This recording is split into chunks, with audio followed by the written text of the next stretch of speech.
교사는 맡겨주신 영혼을 가르치는 소중한 직책입니다.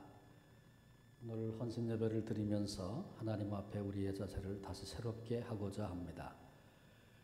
한국의 슈바이처로 불려지는 문창모 장로님이라는 분이 계십니다. 지금은 고인이 되셨는데 한국의 의료계는 물론이고 교육계, 정치계, 종교계 등의 큰 발자취를 남겼던 그런 어른이십니다.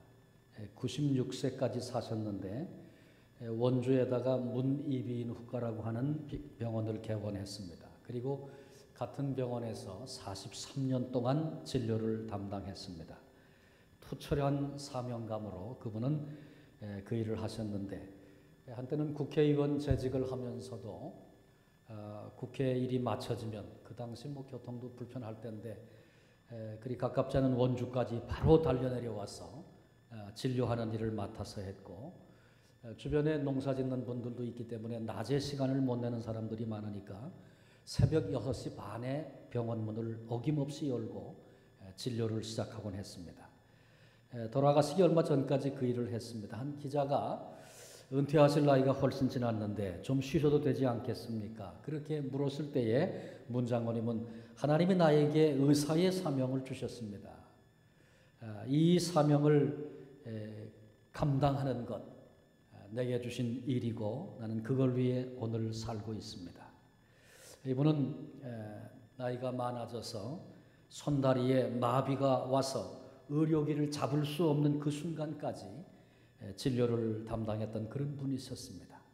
사명이 있는 사람은 이렇게 끝까지 최선을 다하는 것입니다. 환경, 조건 그런 것 따지지 아니하고 하나님께서 나에게 주신 그 사명 앞에 그렇게 삶을 드리게 돼 있는 것입니다.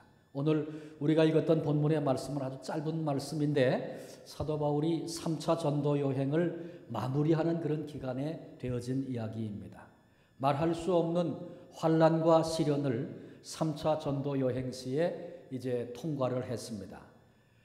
그러면서도 그 3차 전도 여행을 통해서 아주 바울은 말 그대로 경이로운 그런 실적을 이루었습니다. 3년에 걸쳐서 에베소에서 그가 전도하며 가르쳤는데 그 일을 마지막으로 소아시아 전도를 마감하게 됩니다.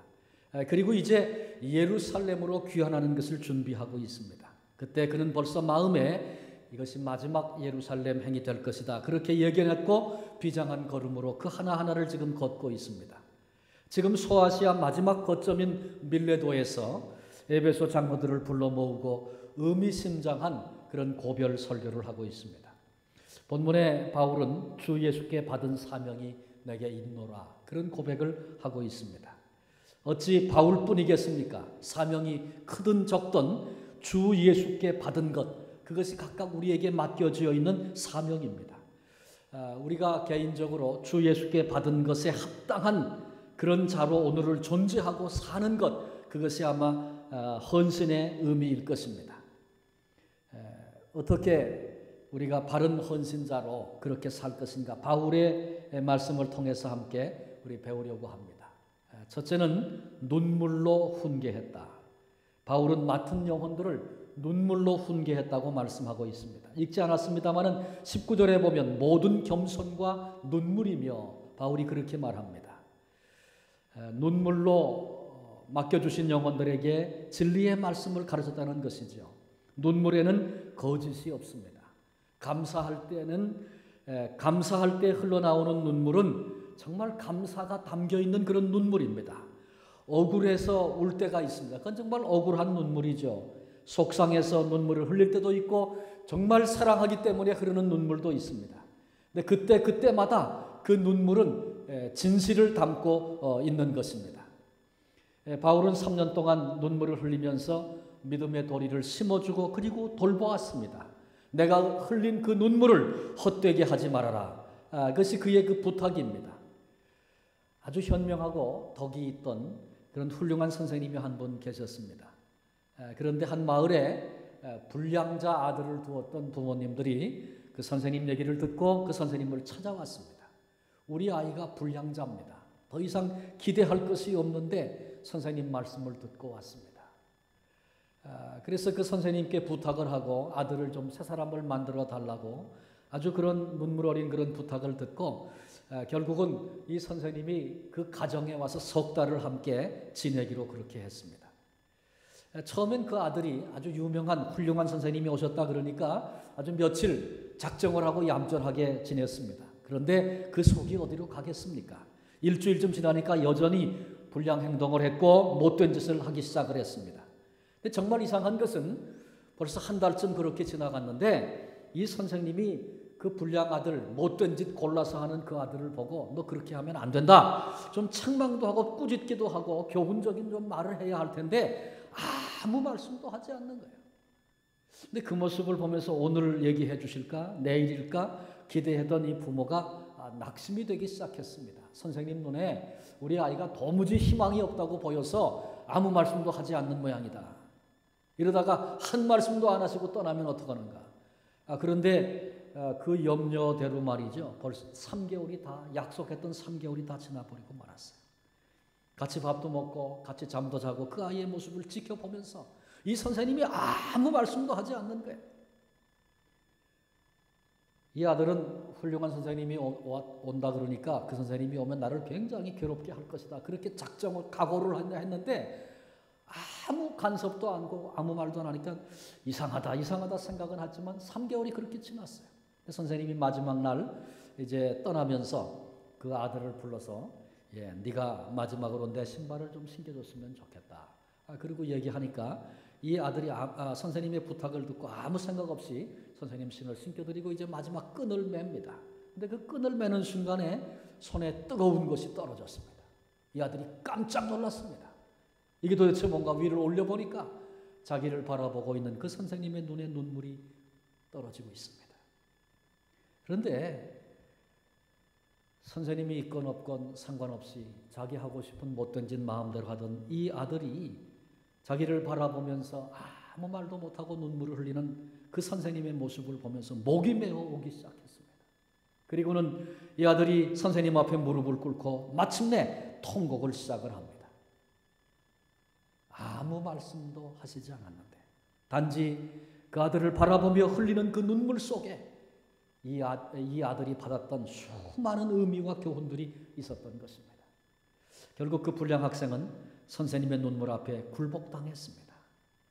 아마 선생님이 너 이렇게 해라, 그건 나쁜 짓이다 계속 얘기했다면 아마 이 아이는 더 반발했는지 모르겠어요. 눈물의 훈계가 그 아들을 새 사람 되게 한 것입니다. 우리 교사들에게 맡겨주신 영혼들 먼저 우리가 가슴으로 마음으로 품을 수 있어야 합니다. 정말 그 속에 있는 소중한 영혼을 볼 수 있어야 하고 아이들을 위해서 눈물 흘릴 수 있는 교사 될 수 있다면 하나님께서 그 교사를 얼마나 복되게 사용해 주시겠습니까?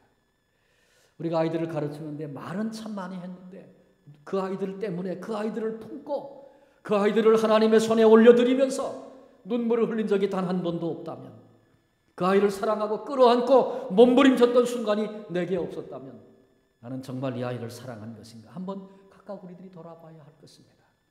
바울이 눈물로 훈계했던 것처럼 교사는 교사대로 또 목회자인 저와 또 목회자는 목회자대로 또 성도들 각각 우리에게 맡겨주신 사명의 자리에서 나는 정말 사랑의 가슴으로 눈물로 끌어안고 그렇게 사역했었는가 함께 우리 모두가 하나님 앞에 돌아보는 그런 귀한 시간이 되었으면 좋겠습니다. 두 번째로 바울은 고백합니다. 나의 심령이 주께 매인 바 되었다. 22절에 그렇게 얘기하죠. 보라 이제 나는 성령에 매여 예루살렘으로 가는데 거기서 무슨 일을 당할는지 알지 못하노라. 성령에 매여 그랬는데 그 말은 성령께 붙잡혀서 그런 말과 같은 말입니다. 바울의 가슴속에 지금 확신이 있습니다. 모두가 다 예루살렘으로 가지 말라 그렇게 말리고 있습니다. 그런데 바울은 이 길을 가게 하시는 분이 성령님이시라고 그렇게 고백하면서 결코 흔들리지 않는 그런 가슴으로 그 일을 준비하고 있는 것입니다. 예루살렘에 가면 무슨 일을 당하는지 알지 못한다. 그렇게 바울이 얘기했습니다. 그러나 정말 바울이 몰라서 그런 것은 아닙니다. 그런데 바울에게 있어서 지금 아느냐 모르냐 그건 중요한 게 아니라는 것입니다. 이 길을 가는 것은 내 생각, 내 의지로 하는 것이 아니라 성령께 매여 성령께 붙들려서 지금 내가 이 길을 간다고 바울은 고백하고 있습니다. 순종하여 그 길을 가는 그 길 외에는 다른 길이 없다는 것입니다. 사실 바울이 예루살렘에 올라가 당할 일을 모르는 것은 결코 아니었습니다. 정확하지는 않지만 안 좋은 일이, 힘든 일이, 어려운 일이 분명히 나를 기다리고 있다. 바울은 알고 있었습니다. 이미 성령께서 여러 번 예언하셨습니다. 그래서 23절에도 보니까 오직 성령이 각성에서 내게 증언하여 결박과 환난이 나를 기다린다고 하시나. 이런 바울에게 직접 주신 말씀도 있었지만 성령의 감동도 있었지만 주변 사람들을 통해서 이런 말씀을 하나님께서 이미 주셨습니다. 그래서 바울을 아끼는 사람들이 그 길을 가면 안 된다. 미리 알려주시는 것은 가지 말라고 하는 겁니다. 그를 만류했습니다. 그리고 21장에 보면 아가보라고 하는 사람이 일부러 와서 바울의 띠를 가져다가 자기 수족을 붙잡아 맸습니다. 그리고는 말하기를 유대인들이 이 띠의 임자를 이렇게 결박해서 이방인들의 손에 넘겨줄 것이다. 그런 예언을 했습니다. 바울을 아끼는 많은 사람들이 심지어 울면서 만류했습니다. 이 길을 갔으면 안 됩니다. 바울은 그때 내가 결박을 당하는 것뿐만 아니라 죽을 것도 나는 각오하고 있다. 성령께서 이끄시는 길이기에 나는 이 길을 기꺼이 순종으로 가겠다고 바울은 그렇게 고백하고 있습니다. 지금 바울의 마음을 메고 있는 것은 성령님의 역사이십니다. 성령께서 강권하시는 대로 내가 지금 그 길을 가겠노라고 바울이 고백하고 있는 것입니다. 성령님께 매이면, 그 심령이 매이면 소명이 분명해집니다. 하나님이 나를 부르셨다. 성령께 매여 있는 사람은 이 사실이 분명해집니다.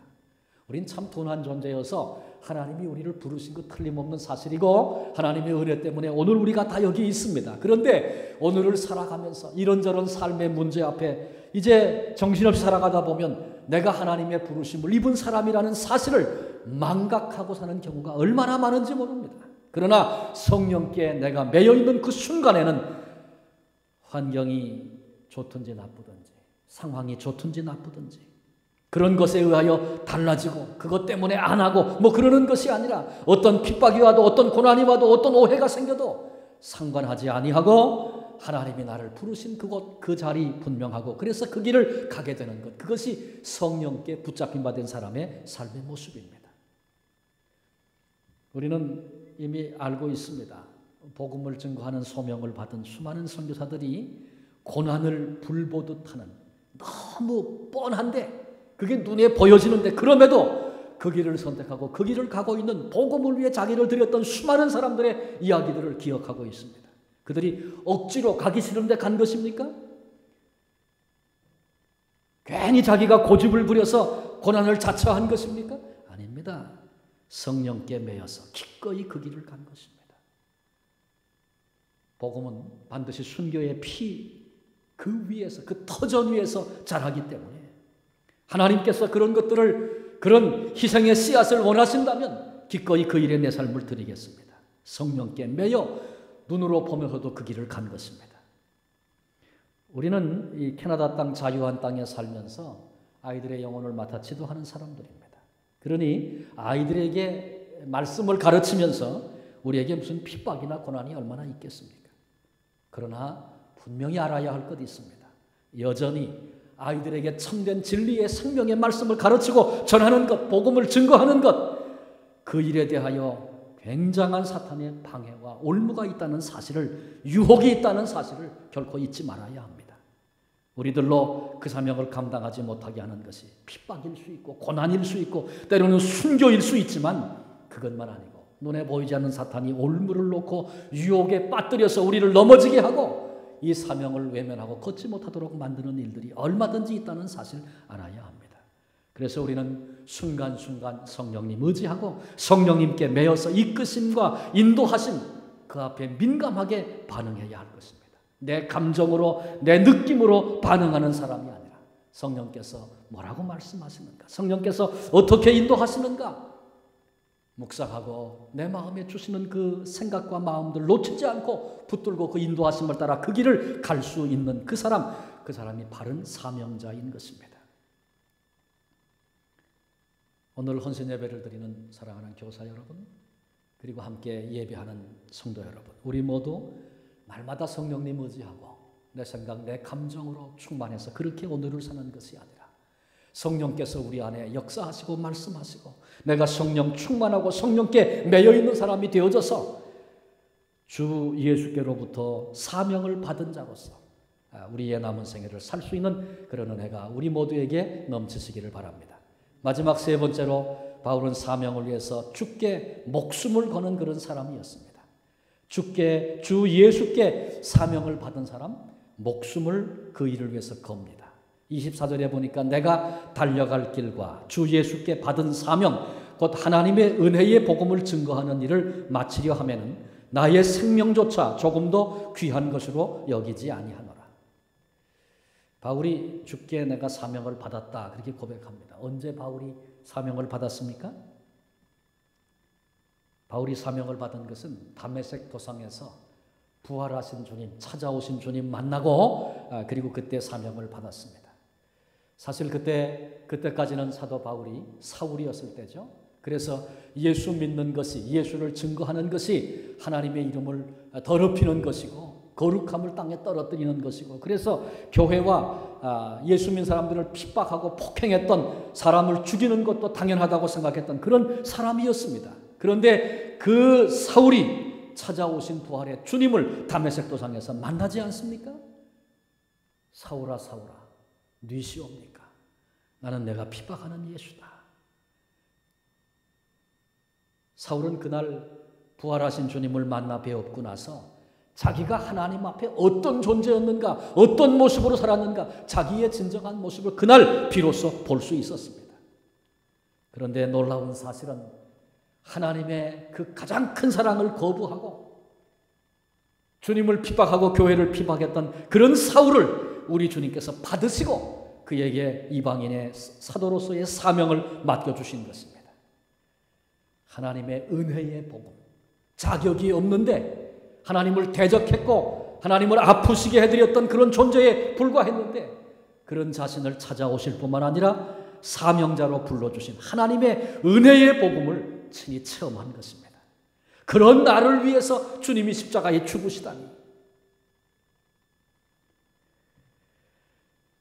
그 주님을 증언하는, 복음을 증언하는 일에 사도 바울은 받은 바 은혜의 복음을 친히 체험했기 때문에 그 복음을 증언하는 그 일을 생명보다 귀하게, 죽음으로 그 사명이 감당되고 죽음으로 그 은혜의 복음이 전해질 수만 있다면 그 길을 가겠다고 지금 바울은 기꺼이 그렇게 고백하고 있는 것입니다. 교회학교 교사는 지식의 전달자가 아닙니다. 내가 개인적으로 받은 은혜의 복음이 없으면 바른 교사, 복음을 나눠주는 그런 교사, 생명을 나눠주는 교사 불가능한 것입니다. 내가 받은 은혜의 복음 기억해야 합니다. 여러분, 나는 언제 주님을 만나셨습니까? 내게 복음이 은혜로 임한 것을 언제 경험하셨습니까? 과거에 경험한 것 결코 잊지 말고 회고하고 늘 생각하며 그 은혜 앞에서 오늘 사명을 감당하는 자가 되어져야 합니다. 원래 나는 주님 앞에 설 만한, 주님을 배울 만한 자격이 있던 그런 사람이었던가요? 성경은 그렇게 얘기합니다. 우리가 아직 죄인 되었을 때에 그리스도께서 우리를 위하여 십자가에 죽으심으로 하나님께서 우리를 향한 자기의 사랑을 확증해 보이셨다고 말씀하고 있습니다. 우리가 아직 죄인이었을 때에 하나님의 원수였고 하나님을 대적하고 하나님을 불순종하고 죄와 악으로 가득 차 있고 그런 것들과 벗이 되며 오히려 악한 것을 자랑으로 삼는 그런 존재였을 때에 하나님께서 우리에게 그 큰 사랑을 베풀어 주셨습니다. 성경은 만물보다 심히 부패한 것이 인간의 마음이라고 하지 않습니까? 내가 그런 존재인데 그런 존재인 나를 위해서 내가 주님을 아지도 못할 때 내가 그래도 주님 뜻대로 하나님 대로 한번 살아봐야지, 그런 마음 갖기도 전에 주님은 우리를 위해서 죽으신 것입니다. 주님께서 우리들을 용납하여 받으실 때 내가 너 하는 거 보고 하겠다. 그러지 않으셨습니다. 우리가 주님의 십자가의 사랑을 듣고 주님 앞에 손들고 나아갈 때 조건을 내것이고 조건부로 받아주겠다. 너 이런 거 약속해라. 우리 주님 그러지 않으셨습니다. 십자가 앞에 두 손 들고 나아갈 때 하나님은 너는 나의 자녀라고, 너는 내 것이라고 그냥 있는 그대로 받아주시고 신뢰하고 믿어주신 것입니다. 이것이 우리에게 주신 은혜입니다. 저는 어린 시절에 아마 중학교 들어가면서부터라고 생각해요. 저희 집에서 개척을 하고 그러면서 이제 어린 시절에 새벽 기도를 이제 어머니 아버지 따라서 늘 했습니다. 근데 그때 새벽 기도 마치고 나면 내 마음속에 생기는 욕망이 하나 있었어요. 이게 뭐냐 하면 내가 기왕 새벽 기도 했는데 오늘 하루를 좀 거룩하게 깨끗하게 한번 살아봐야 되겠다. 내가 새벽 기도 갔다 오고 세상 친구들하고 똑같이 산다면 내가 이건 너무 억울한 거 아니냐. 그런 마음이 들어가지고 하여간 하나님 뜻대로 말씀대로 살아보려고 애썼던 그런 때가 있었습니다. 그런데 처음에는 그런 마음이 들어서 야, 내가 매일 새벽 기도한다. 또 하나님 말씀대로 살아보려고 내가 애쓴다. 그게 그렇게 자랑스럽고 긍지같이 느껴지더라고요. 그런데 조금씩 시간이 지나면서 새벽 기도 했으니까 하나님 말씀대로 살겠다고 그렇게 몸부림을 치는데 내 속에 여전한 죄악이 있는 걸 보기 시작합니다.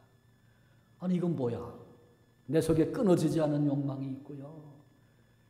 미워하고 시기하는 마음, 결코 포기할 수 없는 내 생각, 이런 것들이 여전히 꿈틀거리면서 겉으로는 번지르와 그럴듯한데 내 내면 속에는 부끄럽고 추한 모습이 그냥 그대로 있는 것을 제가 보기 시작합니다. 너무너무 괴롭습니다. 하나님 기도했는데 왜 그렇게 사라지지 않는 겁니까? 이렇게 해가지고 제가 어떻게 주님을 주님으로 부를 수 있나요? 제가 주님을 아는 게 맞습니까? 어린 나이지만 그런 고통과 고민이 굉장히 깊었었어요. 저희 모친이 삼각산에 있는 우국기도원이라고 그 기도원에 종종 가셔서 기도를 하셨는데 저를 잘 데리고 다니셨어요. 집에서부터 걸어가면 그때는 뭐 다 걸어 다닐 때니까 걸어가면 말이죠. 제가 정확하게 기억은 못하는데 적어도 한 50분에서 1시간 정도 되는 것 같아요. 뭐 가파른 길 올라가야 되고 그런데 좀 나중에는 그게 빨라져서 한 그 정도 걸리는 것 같았어요. 처음엔 뭐 훨씬 더 긴 시간이었는데 그 추운 뭐 때로는 얼음이 얼어붙었는데 거기 올라가서 기도하고 그랬어요. 근데 한 번은 어머니 따라가서 기도를 하는데 기도 중에 하나님의 사랑이 위로부터 임하는 그런 하나님의 사랑을 제가 경험하게 됩니다. 근데 그때 제가 막 이렇게 알아지는 게 뭐냐 하면 제가 깨끗해서 제가 뭐 말씀대로 잘 살아서 그게 아니고 제가 왜 그렇게 살지 못하는 제 고민이 막 있잖아요. 그런데 그런 나에게 있는 그대로 그 모습 위에 하나님의 사랑이 임하셔서 덮어지는 그런 은혜를 경험하게 됐어요. 너는 내 것이다. 내가 너를 사랑한다. 그때 제가 마음속에 그때 가장 강하게 느껴진 게 뭐냐 하면 하나님의 사랑을 받는 것이 내가 무슨 자격이 있어서 받는 것이 아니구나. 하나님이 그래서 나를 받으시는 것이 아니고 있는 그대로 나의 부끄러운 것 추악한 그 위에 하나님이 은혜와 그 사랑을 부어주시는 거구나. 저는 그때 생각해 보니까 그게 은혜의 복음이었어요. 은혜의 복음. 그거 받을 자격이 내게 없는데 그것 때문에 몸부림을 치고 아무리 해도 안 되는 내 모습을 보는데 하나님 그거 상관하지 않고 그 위에다가 하나님의 사랑을 부어 덮으시는 그런 은혜를 경험하게 됩니다.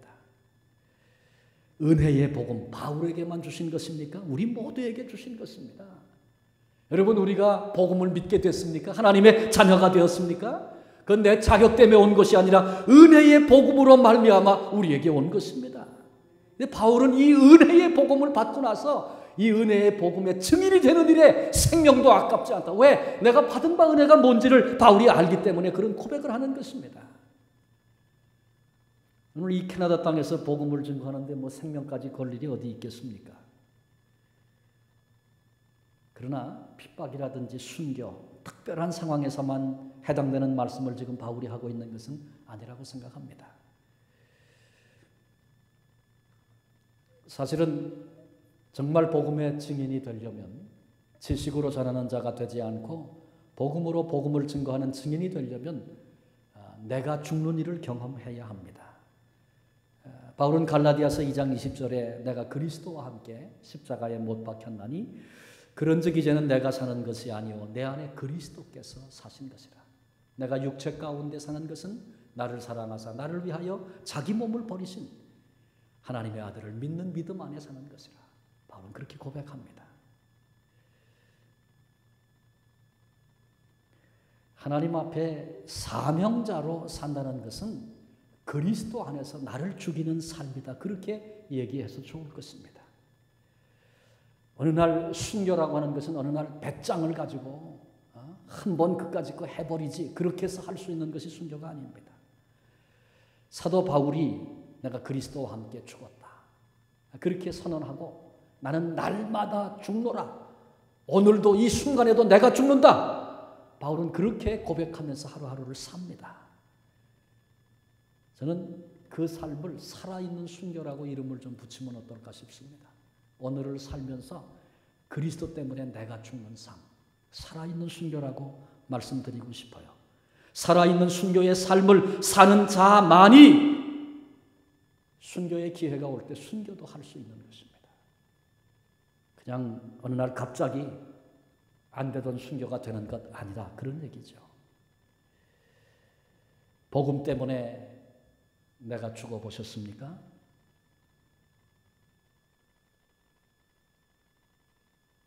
복음을 위해서 내가 죽는 일이 그리 쉽지 않습니다.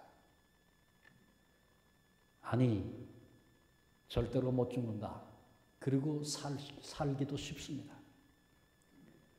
복음이 증거만 된다면, 사명이 감당만 된다면 기꺼이 내 목숨이라도 내놓겠다. 사도 바울의 이 고백을 우리는 함께 배워야 할 것입니다. 바울은 이 일을 위해서라면 생명도 아까울 것이 없다고 은혜의 복음 앞에 그는 그렇게 고백하고 있습니다. 가만히 생각해 보면 우리는 우리의 생명은 말할 것도 없고 너무 많은 것들을 오늘 아끼면서 그렇게 살고 있는 것이 아닌가. 바울은 아까울 것이 없다 그랬는데 우리 너무나 많은 것들을 아끼면서 살고 있는 것이 아닌가 생각합니다. 하나님이 우리에게 주신 일, 사명 앞에서 우리의 시간을 너무 아끼고 있는 것은 아닙니까?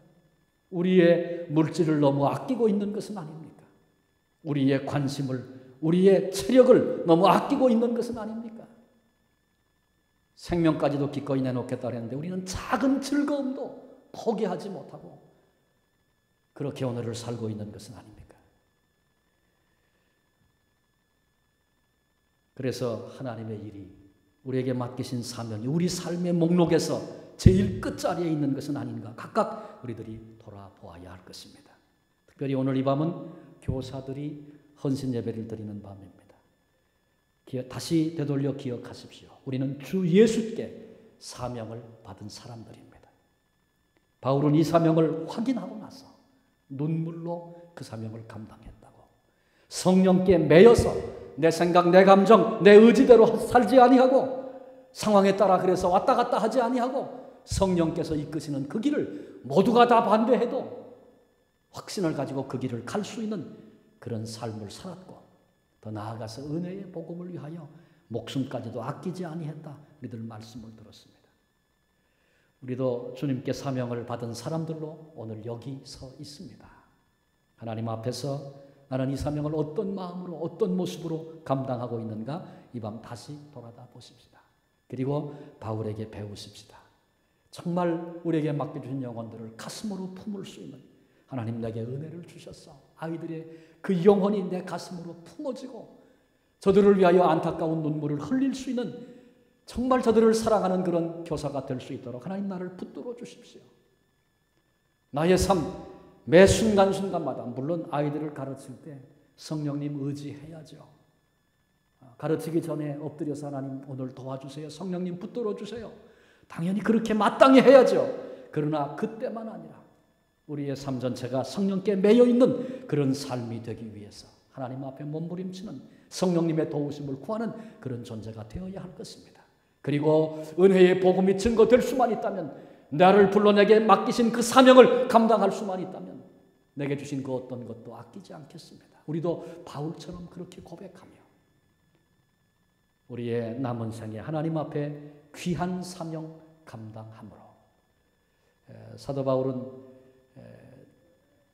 하나님께서 주실 그 상급을 앞에 바라보면서 참 노년에도 마지막 순간까지 다 쏟아부어 하나님께 드리겠노라고 그렇게 선언하며 실제로 사실로 그 길을 걸어간 사람이 사도 바울이었습니다. 우리에게도 사람이 준 것이 아니고 내가 좋아서 하는 것이 아니고 하나님께서 우리를 불러 우리에게 맡기신 사명이 있는 사명자로서 우리도 그런 고백 가지고 내 생명 다하는 그날까지 하나님 앞에 이 귀한 사명의 길 잘 달려갈 수 있는 우리 복된 교사들과 온 성도들 되어지시기를 주님의 이름으로 축원합니다. 기도하시겠습니다.